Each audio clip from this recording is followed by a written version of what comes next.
গরম ভাতে বেশি কিছু রান্না করতে মন না চাইলে দারুণ স্বাদের এই রেসিপিটা বাড়িতে বানিয়ে দেখতে পারেন। মাত্র কয়েক মিনিটের মধ্যে রেডি হয়ে যায়, খেতেও ভীষণ ভালো হয়। প্রথমে 150 গ্রামের মতন মুসুর ডাল নিতে হবে। তারপরে বেশ কিছুটা পরিমাণ জল দিয়ে মুসুর ডালগুলোকে ভালো করে 2-3 বার জল দিয়ে ধুয়ে নিতে হবে, যাতে কোনো রকমের ময়লা না থাকে। এইভাবেই কিন্তু মুসুর ডালগুলোকে 2-3 বার জল দিয়ে ভালো করে ধুয়ে নিয়েছি। আপনারা দেখুন জলটা কিভাবে কালারটা চেঞ্জ হয়ে যাচ্ছে। আর আমি এখানে রুম টেম্পারেচারে জল দিয়ে মুসুর ডালগুলো ধুয়ে নিলাম। খুব ভালো করে 2-3 বার জল দিয়ে মুসুর ডালগুলোকে ধুয়ে নিয়েছিলাম। এবার সমস্ত মুসুর ডালগুলোকে প্রেসার কুকারের মধ্যে নিয়ে নিতে হবে। হাতে যখন সময়টা একেবারেই কম থাকে আর খুব বেশি রান্না করতেও মন চায় না, তখন এই রেসিপিটা একদিন হলেও বানিয়ে দেখতে পারেন। এখন দিতে হবে বেশ কিছুটা পরিমাণ জল।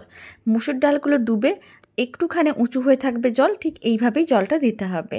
হাফ চামচের মতন লবণ দিলাম, অল্প একটু দিলাম হলুদ গুঁড়ো। খুব ভালো করে লবণ ও হলুদ গুঁড়োটা মিশিয়ে নিতে হবে।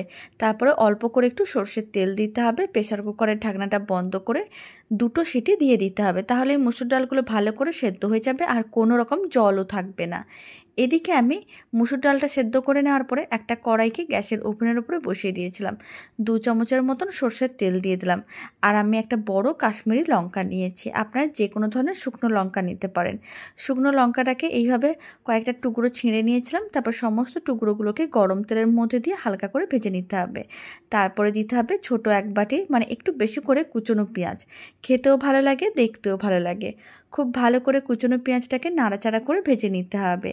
আর এই সময় অল্প করে একটু লবণ ছড়িয়ে দিলে কুচনো পেঁয়াজগুলো অনেক তাড়াতাড়ি নরম হয়ে যায় আর ভাজাও হয়ে যায়। ফ্লেমটা মিডিয়াম টু হাইতে করে দিলাম।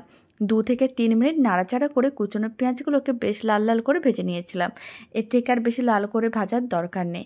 এখন ফ্লেমটা অফ করে দিতে হবে। আর ওইদিকে প্রেসার কুকারের ঢাকনাটা খুলে নেব।